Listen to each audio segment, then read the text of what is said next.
नमस्ते दोस्तों। इस वीडियो में हम AIB 20 के सिलेबस के बारे में डिस्कस करने जा रहे हैं। जैसा मैंने पिछली वीडियो में आपको बताया था कि टोटल 19 एक्ट्स आते हैं, 19 लॉज आते हैं। तो इसमें एक एक करके हम बाइफरगेट करेंगे। सबसे पहले जो सबसे बड़ा लॉ आता है वो कॉन्स्टिट्यूशनल लॉ है। इससे 10 मार्क्स के क्वेश्चंस पूछे जाते हैं।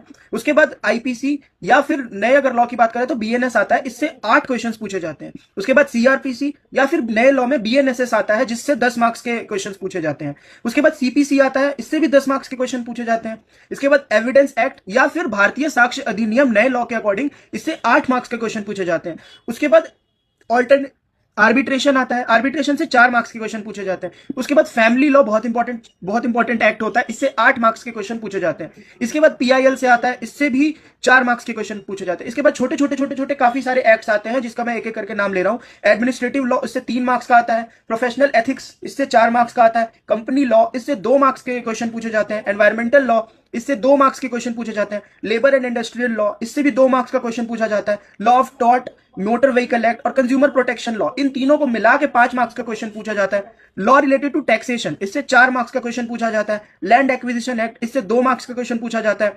इंटेलेक्चुअल प्रॉपर्टी लॉज, इससे 2 मार्क्स का क्वेश्चन पूछा जाता है। और law of contract, specific relief, property law और नेगोशिएबल इंस्ट्रूमेंट एक्ट, इन सबको मिला के 8 मार्क्स का क्वेश्चन पूछा जाता है। और ये ओवरऑल पूरा मिलाकर 100 मार्क्स का क्वेश्चन इस तरीके से बनता है। धन्यवाद।